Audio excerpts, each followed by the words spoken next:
We are Dan and Meg Stevens, and this is our tiny house. Her name is the Lucky Linden.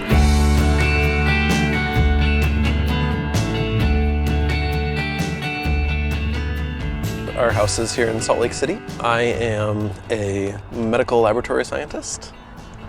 And I'm a tiny house expert, teacher, builder, and I'm also a real estate agent.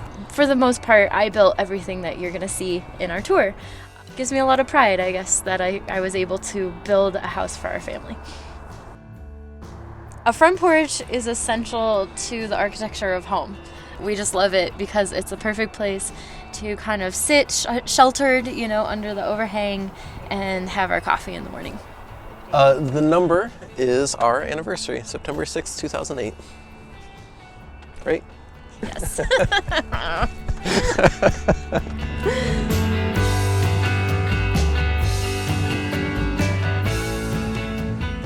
So come on in.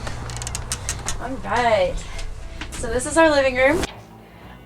It's actually rather large. It takes up about almost half of the entire downstairs, and we did that on purpose because this is where we spend most of our time. So here in the living room we have a couple of things going on. This is Squirrel. He's an old man. He likes to sleep. So the dogs we have two dogs. Our other dog is outside. They have their bed under the bench. We decided not to do the lift up kind of storage because I heard from a couple of other people it's really obnoxious to actually try to get anything out of there if you have to move all the cushions and lift, and this can also your bottom cushion can get pinched. So we decided to do front loading storage where everything just slides out. I've got some luggage and stuff stored in the corner, some board games right here, and then in that little section we have dog food and temporary shoe storage. Our shoes are actually stored somewhere else, but that kind of gives us a spot for the pair that we're currently on and off. So, and then also here in the living room we have this table, which is awesome. It's from IKEA. Pretty much every tiny house person has it. I think it's called the Norden gate leg table, and it's got 3 drawers on each side, and so we store quite a bit of stuff in there. And then here's our coat closet. So usually when it's cold out, it's not right now, we have our jackets hanging there, and then this is our mail center. So it's kind of our catch-all, a drop spot when we walk in. I think that's super important in a tiny house to have a place to put things down. If you don't have that right inside the door, what ends up happening is all that stuff ends up scattered throughout the whole house, and it's hard to keep organized. I guess part of our living space is also this stool. So our counter has a 9-inch overhang, and so what usually ends up happening is we actually eat sitting here at the counter if it's just the two of us. One of us will stand on that side and one of us will sit on the stool.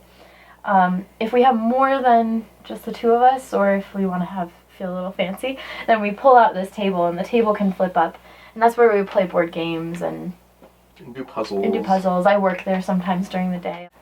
We have this storage ottoman, which used to be over here all the time so that little dog Squirrel could get up onto the bench, but he threw his back out. So now we're storing it over here. So we have a lot of art all over the walls, because this is only about half of the art that we own. Everything that we kept was stuff that was really important to us.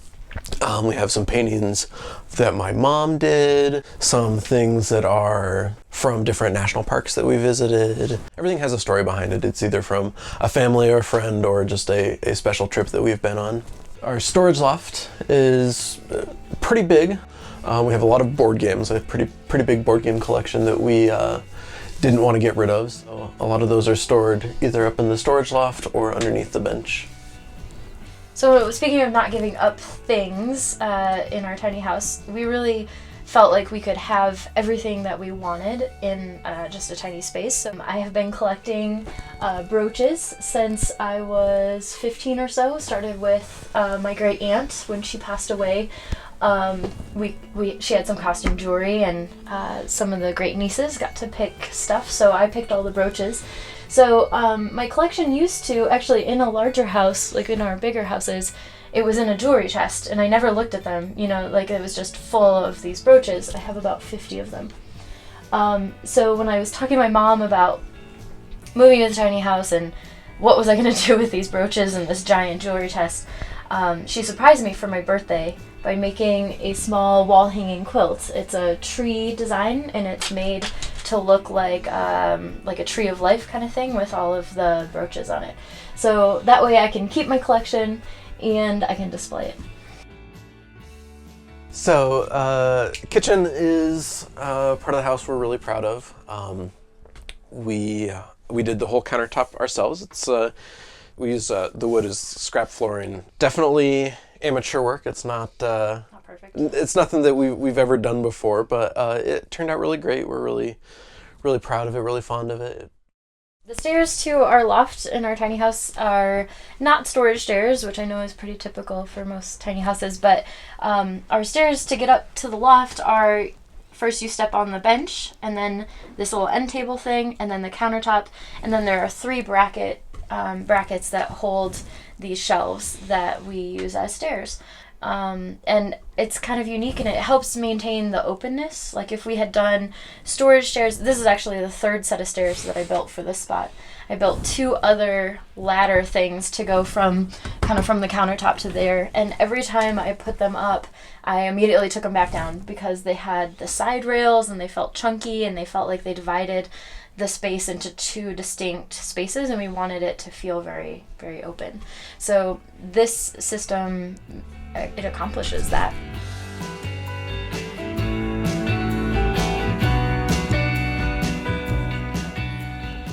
The sink, we wanted a really big, deep sink. We saw a couple of sinks in tiny houses that were really inconvenient for washing dishes and washing pots and pans, and that just seemed really unpleasant. So we got a nice, big, deep sink. Our cooktop it's a propane. It's just a little 3-burner stove. We decided not to have an oven. That was one of the big concessions that we decided to make, is that we figured that we could get away without an oven. It wasn't as big a deal for Meg as it was for me. I do a lot of baking and like to make cookies and desserts, so I haven't been able to do that anymore. So I have to invite myself over to friends' houses to whenever I want to bake something. Under the counter we have just a little refrigerator. We got a model that didn't have that little freezer section, so it's all fridge. It's small, but it's good. It has encouraged us to go grocery shopping pretty much every day, and we just buy fresh stuff and only what we need. This is our closet. So we have 4 shelves here for folded clothes. We don't have any hanging clothes except for the coats in our house. So everything gets folded and set on the shelf. And this is all of our clothes. So Dan has 2 shelves, I have 2 shelves. And then we have these bins that we use like drawers. So this one has like yoga stuff in it, socks and underwear and stuff like that. Scarves and ties. And then down here we have our hamper for dirty clothes and stuff like that, and then our shoes. So we have 2 bins here where the majority of our shoes live. Usually we'll have 1 or 2 pairs kind of hanging out by the front door. This is what we kind of consider our dressing area. We have a full-length mirror, which is a thing that we didn't even have in our previous apartment. It's so exciting. This is like really deep storage. It goes actually all the way through to the bathroom, and in order to make it more effective storage, we've started using these bins, because if we didn't have the bins, anything that was here would get, you would only reach the stuff on in the front. So this has most of our toiletries and like makeup and stuff like that. Down here we have books, a yoga mat, Girl Scout cookies, most important thing, a few other spices and kitchen stuff, and then a little bit of additional game storage. So like this bin, for example, has a lot of card games in it. This is our bathroom. It's super tiny. It's tiny even, I think, for a tiny house. This is really the only floor space, is just right here. On this side we have our composting toilet. We have a broom and mop for the floor. And then the other side of the storage that you saw over there is again more boxes, and like this one is our like medicine box, and we've got soap and spare toilet paper and stuff like that, towels, And yeah, so our composting toilet is a nature's head, and we love it. It's actually super easy to deal with. Never had any problems with it so far. And then on this side is our shower. And our shower is a 24 by 24 inch pan. It's got a rain head. We don't have a real door. We just have a shower curtain, or like a curtain that has magnets here, and then they latch over to the other side. See? That's the whole bathroom. Regarding utilities, we have radiant heat in the floor, which is controlled by this thermostat here. It's a product made to go under hardwood floors. This is actually an engineered hardwood, and it's called ThermoFloor. And so it doesn't require a mortar base, which I was super excited to find, because most radiant heats require you to do like a thin set or a thick set mortar in order to conduct the heat, and this one doesn't require that. It's just like an underlayment that you would put under a regular floor. Supplementing that, we have the Envy, which is there by the front door. It's just a small convection heater that is really thin and just goes against the wall. And now I'm going to show you the guts of the house, which is super exciting. So here in this kind of what I call the dead corner, oh, you can see all the stuff we hid under there, in the dead corner of the kitchen, because our kitchen has this L and there's no easy or effective way to use that space, so we decided to use it for our utilities and also our water heater, which is kind of right under this area. It kind of goes under the bench just a little bit.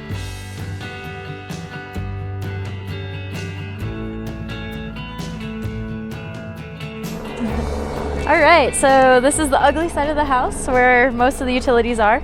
We have an outlet close to the porch and some storage, and then another outlet right next to where our water, this is our water hose, insulated for the winter. And the reason we have an outlet right here is because you need to have a heated element to keep your water line from freezing if you're going to keep it connected all winter long. So it's warm now, so we have it unplugged, so we're not drawing electricity, but in the winter this was plugged in. It's got a little sensor right about here that controls the heat, and the water runs kind of under this mulch and to this guy, a frost-free spigot. And inside this tube I have insulation. I talk about it quite a bit on my blog. I have a whole feature post about how I insulated my water system. And this setup worked perfectly all winter long. It's pretty severe here in the winter. It can go from, below 0 to 60 degrees in the course of 24 hours. So we had a really rapid freeze-thaw cycle, and at Christmas it actually spent about a week hanging out at about 5 degrees Fahrenheit. So even through all of that, we had no problems with our water system.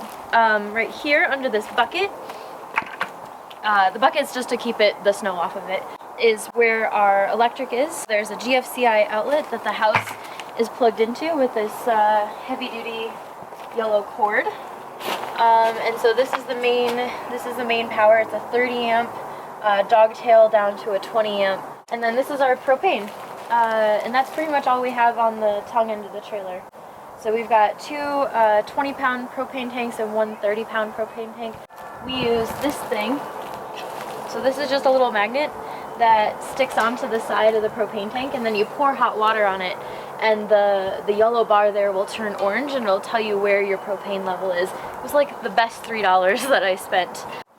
Also at this part of the house you can see our gray water system. So under this pile of mulch you can see a little bit there, and there is a 4-inch diameter landscape pipe, and that connects to our shower and sink water only in the house. That's the only sources of water in the house. And this pipe actually goes about 3 feet underground, and then it runs about 10 feet that direction, and it has a perforated pipe underground. So what happens is the water will come out of the sink in the shower, it'll go into this pipe, it'll go underground, and it'll seep into the ground. So it's kind of a miniature leach field, except for there's no human waste in it.